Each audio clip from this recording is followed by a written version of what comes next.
Welcome back. Sham al-Nasim has been celebrated in Egypt for more than 5,000 years, with the old Egyptians decided that the start of the spring is going to be a feast, a Eid. And until the moment we are following their steps. To shed more light on this Eid and to know how it was celebrated long ago and if there are things in common between our ancestors' celebrations and ours, we are very much delighted to have with us via phone our researcher and tourism expert, Mrs. Rana Ehab. Hello, Rana. Good morning. Good morning and happy Sham al-Nasim. Happy Sham al-Nasim to you, dear. Happy Sham al-Nasim to all Egyptians. Let me first take a quick look at how it was decided, I mean this date. As far as I know that the old Egyptians divided the year into 3 seasons, not 4. Would you please correct me if I'm wrong? And how Sham al-Nasim itself was celebrated? Actually, Sham al-Nasim is one of our traditions as an Egyptian. It started, or the story of Sham al-Nasim started before thousands of years ago. When the ancient Egyptian people believed or divided the year to a season, like what you mentioned, you are true. So they are mentioned to a winter season, summer season, and spring season. After ending the winter, especially in the spring units, so when the day equals the night, so they want to celebrate something different. What we cannot do, like going on a picnic, eating some special food in this day, we cannot do this in the winter. So we waited for the spring season to do what we like. So this is actually Sham al-Nasim. Some people mentioned that Sham al-Nasim equals Easter, but the both is completely something different.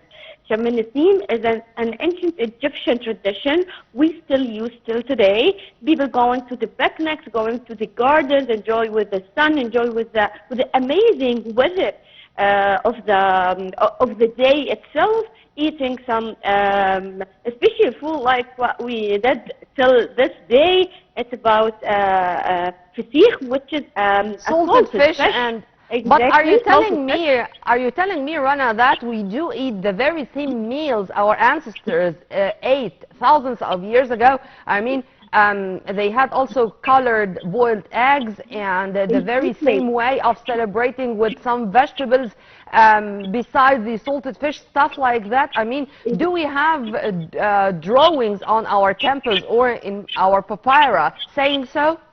Yes, for sure. So we keep the traditions at the temples and the tombs, and actually about the colored egg, we have the ancient Egyptians used to roll their wishes in the colored egg before they colored it and after they colored it because we are starting now a new life. Actually, the egg is a representation for a resurrection. So in ancient Egypt, referring to the life, and it looked like the earth. So people thought, or the ancient Egyptians thought in this time, this is the beginning of the life. And this is true. The spring season is the beginning of the flowers for the trees, as they knew the sun, enjoying with the summer. So this is the belief, and that's why they use the egg and the salted fish, especially the salted fish, because the season of the fish become more nice in the spring season, and also they cannot use the fish in the winter, especially in the offering table, because sometimes it not have that good smell. So they are waited for the spring season to go in the picnic and eat the salted fish, not in the houses. It become in the garden because of it have not a kind of a good smell. So this is the idea here. Does it have any religious background? I mean, for 5,000 years now, the Egyptians took into consideration that all what they are doing should be related to their gods and should be introduced first to the god, and then they can enjoy what they're doing. Do we have any religious connection between what they were doing, I mean the rituals or habits, and this day? Actually, yes, they believe in God, and they believe everything they have to do for the gods, like worshipping or so on. But actually, Egyptians or the ancient Egyptians love their life so much, so they are also want to enjoy. It's not only about building a temple to worship; it's also about interested or making fun in their life. So they maybe people sometimes take or have a mix between the nether life of ancient Egypt. They believe in the death, and also their life. It's not everything related to the religion. Even the egg, as I mentioned, is also referring to the new life, referring to the resurrection again after death and die. This is the sample of the egg itself. So they believe that God who gives them the life to witness another season, witness another amazing days, witness a new life.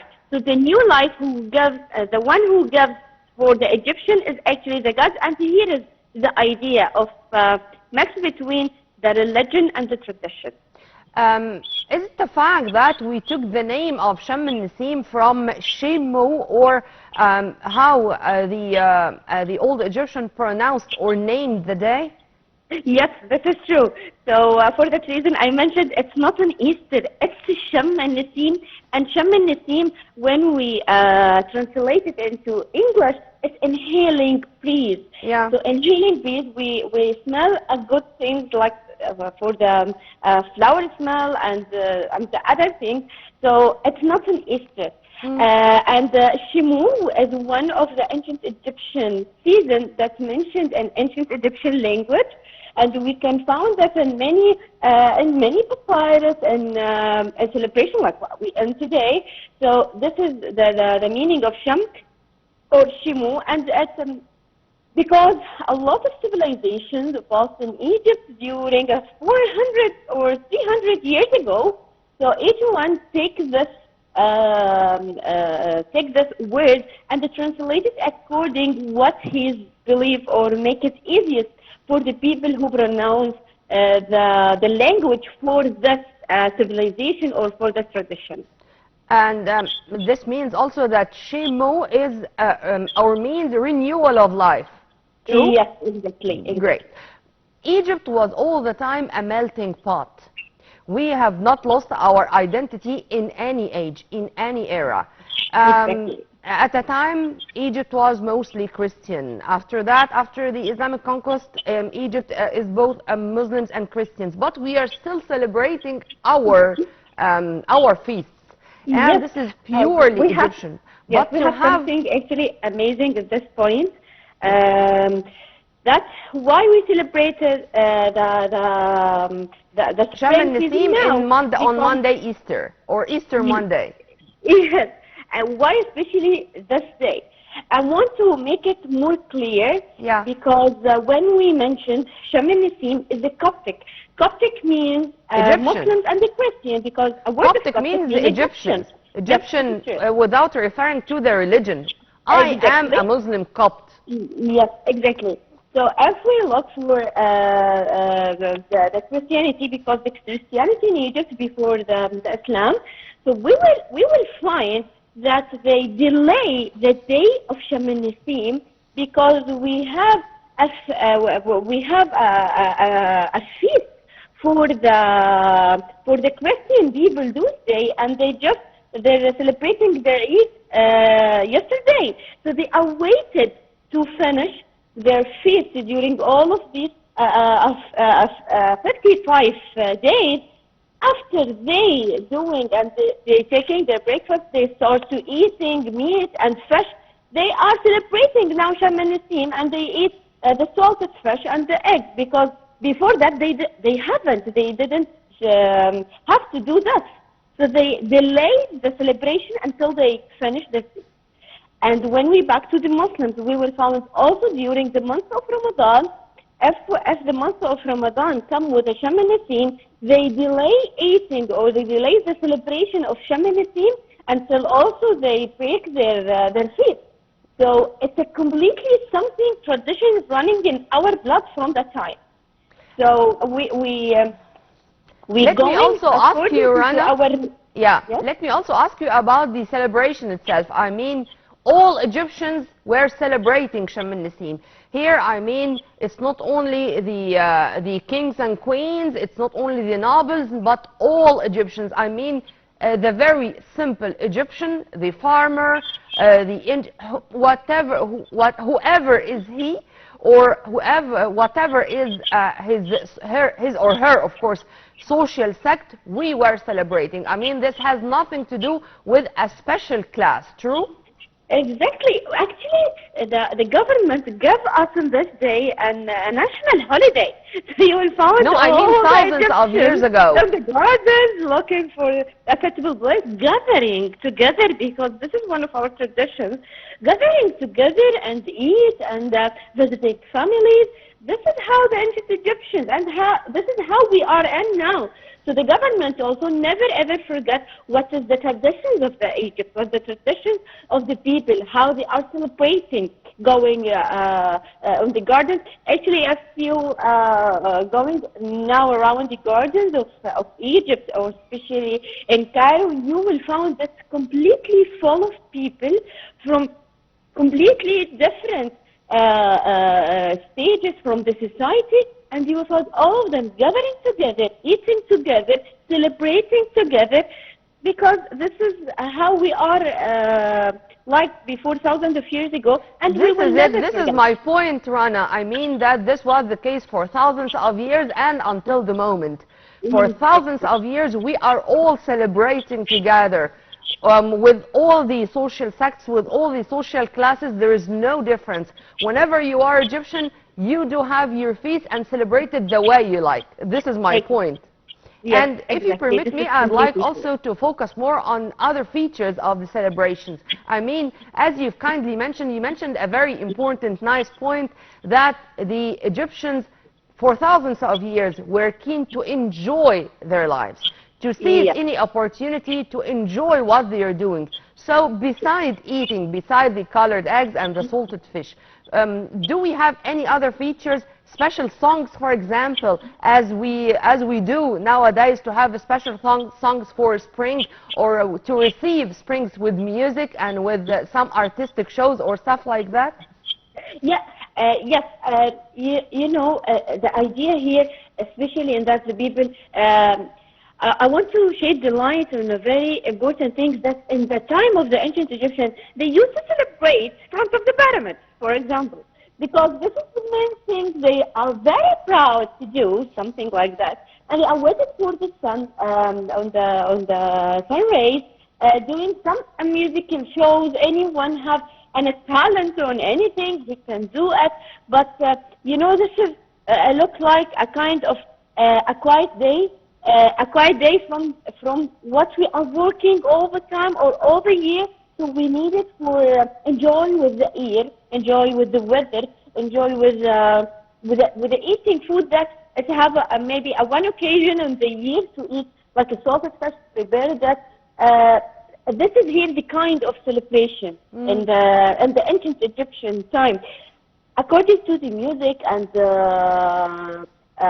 all the activities that the Egyptians do during that time, it's completely have a fall activities. They have a fall activity, but because they are families, so each family celebrated in the way she like it. Yeah. You know, one of my dreams, Rana, is to propagate for this feast, to propagate for Sham al-Nasim to be one of the days or one of the sources of attraction to tourists from all over the world. I think if we do have our tourists enjoying Sham al-Nasim here and sharing the Egyptians, their rituals and their habits in Sham al-Nasim, it's going to be such a marvelous idea, if you agree with me on that. Yes, I'm sure that our Ministry of Tourism and Antiquities prepared everything for the tourists who are in our country today to understand what is the Shamanism and how the Egyptians celebrated that. And even you going to any shops now in Egypt, you will find all of them celebrating with them with Shamanism. Have the chocolate of the egg and the shape of the things that we are used during Shamanism. Even the places who sell the fish. So actually, as an Egyptian, we have the enough awareness about our culture and about our traditions, and we share it with our tourists. So for the people who are visiting us, who are in a guest in Egypt here, you will feel this vibe in everywhere. So I think your message will deliver to them. You know, Rana, why I'm saying so? Because many people thought that the Egyptian civilization or the ancient Egyptians cared about the dead more than those who are alive.